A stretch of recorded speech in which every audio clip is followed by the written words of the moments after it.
Tugas beliau dalam Al-Quran jelas. 25 hari bulan Desember itu di mana-mana diperingati sebagai hari Krismas. Bismillahirrahmanirrahim. Assalamualaikum warahmatullahi wabarakatuh. Alhamdulillah kita bertemu kembali di dalam program Kudam Podcast, di mana kita membincangkan isu-isu semasa dan ilmu agama kepada masyarakat di Malaysia ini, terutamanya untuk golongan-golongan belia yang sangat kehausankan dengan ilmu. Pada tajuk kita pada hari ini ialah kita akan membincangkan tentang Hari Natal ataupun Hari Krismas mengikut ajaran Islam. Jadi pada hari ini saya Munir Ahmad bersama tamu kita pada hari ini ialah Tuan Maulana Daud. Alhamdulillah. Apa khabar Tuan? Kabar baik. Alhamdulillah. Jadi pada episod yang sebelum ni kita ada menyentuhkan tentang 25 Disember itu, iaitu dikatakan bukanlah sebagai hari Krismas ya. Jadi apakah itu hari Natal ataupun hari Krismas itu Tuan? Baik. Mengikut Islam. Assalamualaikum warahmatullahi wabarakatuh. Waalaikumsalam. Kalau kita lihat di dunia sekitar sekarang ini, pada 25 hari bulan Desember itu di mana-mana diperingati sebagai hari Krismas, yaitu hari kelahiran Nabi Isa alaihissalam. Namun apabila kita pelajari dalam Al-Quranul Karim, itu surah Maryam ayat 25 dan ayat 26. Al-Quran mengatakan, A'udzubillahi minasyaitonirrajim, fanadaha min tahtiha alla tahzani kad ja'ala rabbuki tahtiki sariya wa huzzi ilaika biziz'in nahlatin tusakit alaiki rutaban janiyah. Yang maksudnya ialah, maka ia, malaikat itu, berseru kepadanya dari arah bawahnya. Janganlah engkau bersedih hati, sesungguhnya Tuhan engkau telah menjadikan anak sungai di bawah engkau. Jadi ini rupanya letaknya di satu bukit, yaitu Bukit Yudea.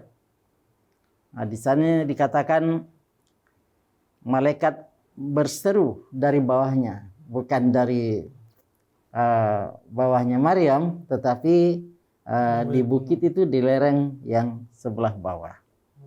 Ya. Dan goyangkanlah ke arah engkau pelepah batang kurma itu. Ia akan menjatuhkan atas engkau buah kurma yang matang lagi segar. Nah, di sini jelas bahwa ketika Maryam akan melahirkan anak, dia berlindung ke sebuah batang kurma, dan di sana beliau diperintahkan, goyangkanlah pelepah kurma itu, dia akan menjatuhkan buah yang segar. Maknanya pada masa itu buah kurma sedang matang. Kalau buah kurma sedang matang di Yudea, itu bukan bulan Desember. Ya betul. Ya. Di sana salji waktu itu. Ya. Jadi biasanya itu terjadi di bulan Agustus atau September. Nah, inilah yang menjadi acuan kita bahwa kelahiran Nabi Isa alaihissalam bukan di bulan Desember, tetapi agak-agak bulan Agustus atau September, ketika buah kurma sedang matang. Jadi agaknya nampak satu kekeliruan menetapkan hari kelahiran Nabi Isa alaihissalam di bulan Desember itu.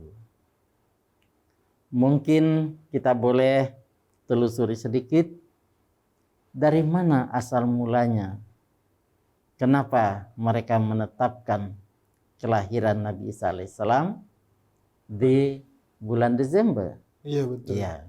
Padahal bukan Sedangkan- di bulan Desember lahirnya. Ya, Iya. bulan yang berbuah itu Ya. tidak mungkin di bulan yang sejuk. Iya, iya. Betul.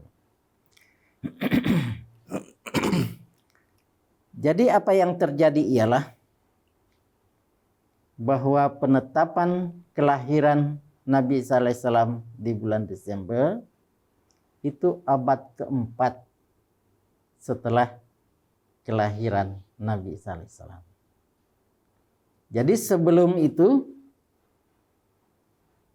tidak ada orang menetapkan kelahiran beliau di bulan Desember. Nah, jadi abad keempat itulah baru dimulai. Kenapa agaknya perkara ini timbul? Dalam kisah perjalanan Ashabul Kahfi yang sudah kita ceritakan pada episode yang lalu, bahwa Ashabul Kahfi ini keluar dari gua setelah lewat 300 tahun. Artinya itu abad keempat. Iya. Nah, pada masa itu Raja Konstantin sudah memeluk agama Kristen, dan agama Kristen sudah dinyatakan sebagai agama yang rasmi, ya, digunakan di Rom. Dengan demikian, orang-orang Rom akan masuk dalam agama Kristen ini, cuman ada satu hal yang mengganjal mereka. Apa itu yang menghalangi mereka? Mereka biasa mengadakan ritual di bulan Desember, yaitu tepatnya pada 25 Desember itu, sebagai menyembah dewa matahari. Nah itu. Jadi bagaimana menghilangkan penyembahan mereka terhadap dewa matahari ini? Oleh Raja Konstantin dan pemuka-pemuka agama Kristen pada masa itu, ya, mengatakan boleh saja mereka mengadakan ritual 25 Desember, jadikan saja dia sebagai hari lahirnya Nabi Isa alaihissalam. Oh, jadi sebenarnya 25 Disember ini ialah hari untuk menyembah matahari. Iya, itu oleh orang Rom. Karena ketika itu 25 Desember itu, ya, mereka mulai nampak matahari yang sebelumnya mereka tak nampak. Nah, dari situlah bermula mereka mengadakan ritual ini, yaitu perayaan hari kelahiran Nabi Isa alaihissalam pada 25 Desember itu. Nah, itu berterusan, akhirnya sekarang sudah menjadi populer di seluruh dunia. Ya, sudah jadi tradisi sekarang, Tuan. Jadi tradisi. Bila Christmas, yang tua-tua memberi hadiah kepada yang anak-anak. Iya. Nah, tetapi hal ini pasti akan terungkap di kemudian hari bahwa ternyata itu bukan kelahiran Nabi Isa alaihissalam, maka cepat atau lambat itu secara perlahan-lahan mereka akan meninggalkan hari Krismas itu. Ya, betul. Iya. Macam Tuan tadi ada sebutkan yang Nabi Isa ni dia lahir di pegunungan. Iya. Adakah tempatnya dilahirkan tu berdekatan dengan kandang haiwan ataupun kambing ke? Iya. Nah, jadi menurut riwayatnya begini. Pada masa itu akan diadakan banci penduduk. Iya. Karena suatu negeri yang mulai mau menegakkan demokrasi, ya, dan mau menghitung, mau tahu berapa jumlah rakyat. Jadi pada masa itu diadakan banci, ya. Kalau sekarang kan banci, petugas banci itu datang ke rumah-rumah. Ya, dia akan tanya berapa orang. Ya. Pada masa itu tidak, orang itu disuruh kumpul. Nah, jadi oleh karena Maryam ini dalam keadaan hamil, maka dia tidak dapat datang dengan cepat. Dia datang agak lambat. Semua tempat yang disediakan sudah penuh. Nah, oleh karena itu terpaksalah di kandang domba, karena itulah tempat yang ada tersedia waktu itu. Nah, dombanya kemana? Domba-domba itu sedang berkeliaran di luar. Nah, ini juga satu bukti bahwa pada masa itu bukan musim sejuk, bukan bulan Desember. Nah, itu juga menunjukkan bahwa ini adalah musim panas. Ini sekitar bulan Agustus atau September. Iya, betul. Nah, dalam kondisi Maryam yang kandungannya, kehamilannya sudah hampir mau melahirkan. Jadi pada malam hari itu beliau merasa sakit, ya, sakit perut. Nah, karena sakitnya itulah maka beliau meninggalkan kandang domba itu. Beliau pergi ke sebelah timur, berlindung di sebuah batang kurma. Nah, sebuah batang kurma maknanya di situ tuh ada pohon kurma. Ya, bahkan boleh dikatakan itu adalah kebun kurma. Itu di Bukit Yudea. Nah, di sanalah beliau mendapat perintah dari Allah Ta'ala, goyangkanlah ke arah engkau pelepah batang kurma itu, ia akan menjatuhkan atas engkau buah kurma yang matang lagi segar. Nah, jadi baik Injil maupun Al-Quran sepakat mengatakan bahwa itu bukan mungkin sejuk, tetapi adalah musim panas. Iya. Okey Tuan, jadi apa yang kita tahu kisah Nabi Isa alaihissalam tu, dia ke Kashmir kan selepas pengkhujurnya. Iya. Kenapa Nabi Isa alaihissalam tu ke Kashmir? Iya. Jadi dalam kehidupan beliau ini, ya akhirnya kan Nabi Isa alaihissalam menjadi nabi. Ketika beliau sudah mendakwakan diri jadi nabi, tentu saja beliau dimusuhi oleh masyarakat, apalagi oleh pembesar-pembesar negara. Terutamanya juga adalah kaum pembesar daripada agama Yahudi. Karena dianggapnya ini sebagai suatu pembangkangan atau perlawanan terhadap agama Yahudi. Ya, memang ini adalah satu sunnatullah bahwa setiap nabi yang diutus oleh Allah Ta'ala ke dunia ini pasti akan dimusuhi.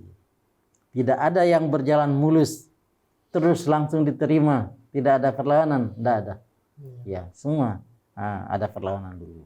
Nah, jadi Nabi SAW ini mendapat perlawanan dari orang-orang Yahudi, dan beliau jatuhi hukuman bahwa beliau ini telah bersalah, membuat satu keonaran, pelanggaran ya terhadap agama Yahudi. Nah, hukumannya apa? Hukumannya adalah salib.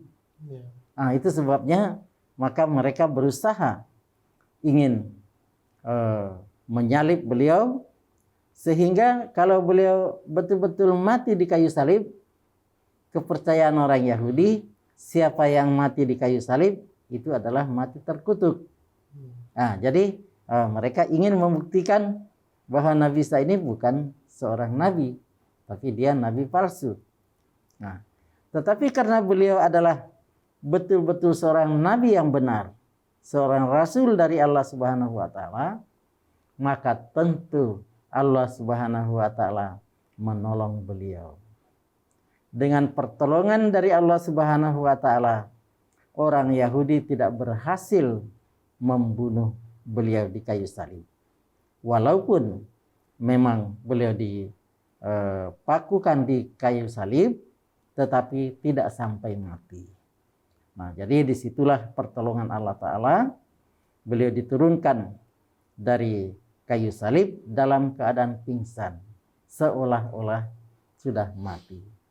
Ya, inilah yang diartikan orang bahwa disamarkan. Disamarkan seperti apa?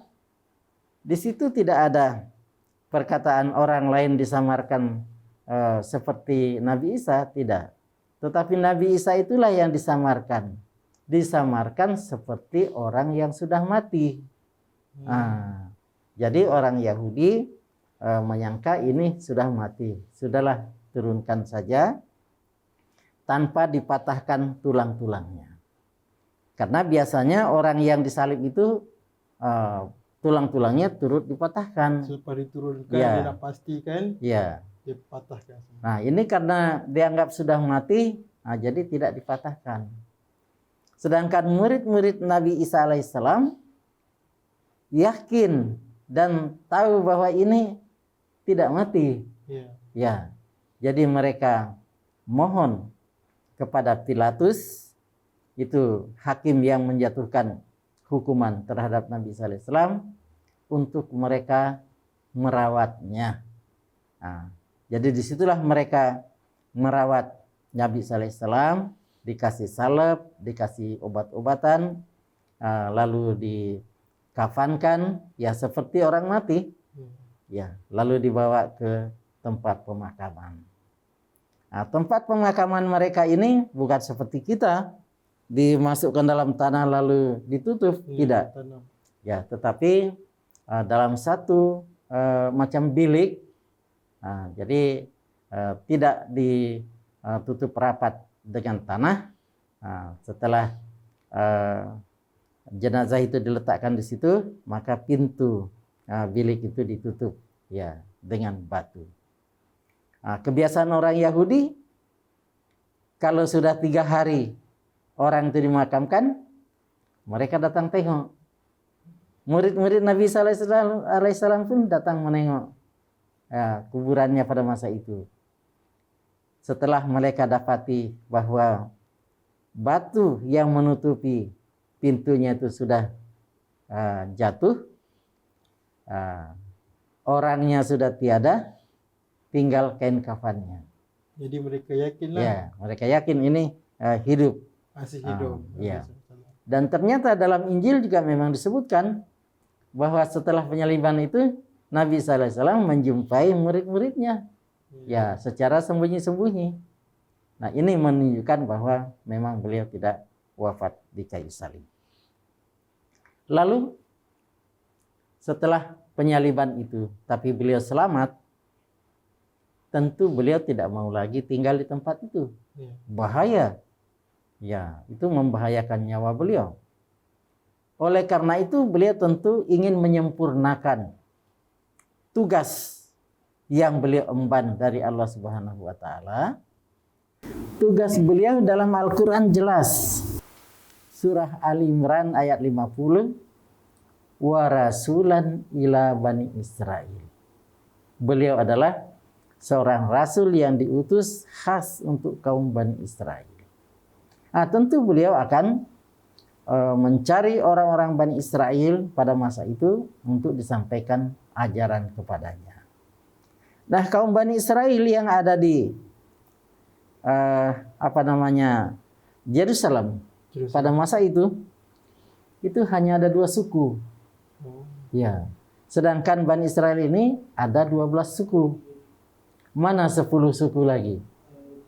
Nah, 10 suku lagi itu bertebaran di sebelah timur, yang dulu pernah dibuang oleh Nebukadnezar. Nah, jadi tentulah Nabi Isa alaihissalam akan mencari mereka sebab misi beliau itu adalah untuk kaum Bani Israel. Nah, itulah sebabnya maka beliau mengembara ke sebelah timur sampailah ke Kashmir, karena orang-orang Bani Israel itu keturunannya sudah menyebar sampai ke Kashmir. Ya. Jadi tentang hari Natal ataupun hari Christmas ni, Ya, tak ada kena-mengena langsung dengan Nabi Isa alaihissalam ataupun dengan Kristian. ya, tidak ada. Ya, Oh. itu hanya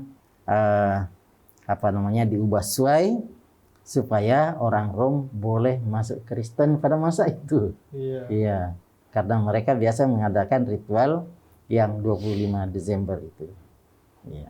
Jadi sekarang ni pun orang ramai menganggap agak Christmas itu ialah agama Kristian punya perayaan. Iya. Jadi mereka pun teruskanlah tradisi ni.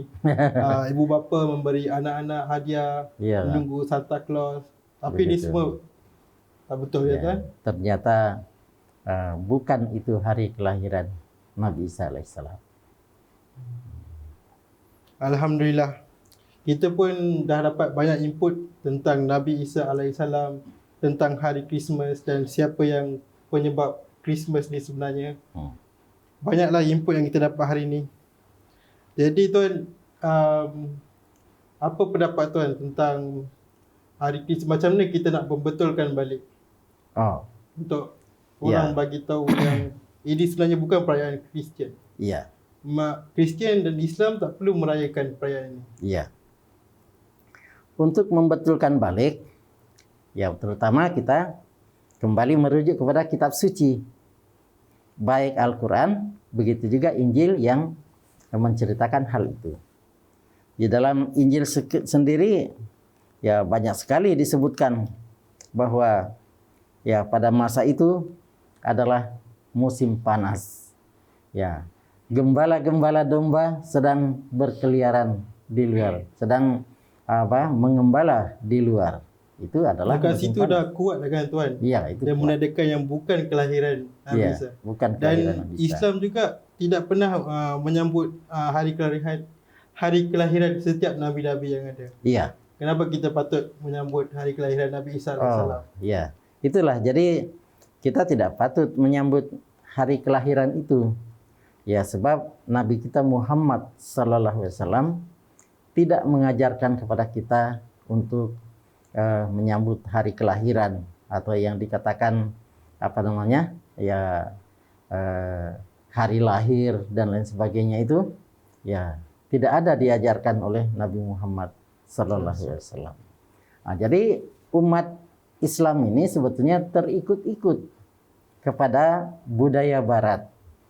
Karena budaya barat mengadakan hari kelahiran, maka ya kebanyakan orang Islam juga yang terikut-ikut. Ya, untuk mengatasi itu, ya kita harus kembali kepada sunnatullah atau sunnah Nabi Muhammad sallallahu alaihi wasallam, bahwa Nabi Muhammad sallallahu alaihi wasallam tidak pernah merayakan hari kelahiran. Alhamdulillah. Nampaknya kita pun dah sampai ke penghujung rancangan. Alhamdulillah, banyak input yang kita dapat daripada Tuan Maulana Daud hari ini tentang hari Christmas dan hari Natal. Dan saya akhiri podcast Kudam hari ini dengan Assalamualaikum warahmatullahi wabarakatuh. Waalaikumsalam warahmatullahi wabarakatuh. Selain itu, kalau ada pertanyaan boleh komen di bawah. Kalau ada yang ingin bertanya kepada kami sedia menjawab. Terima kasih.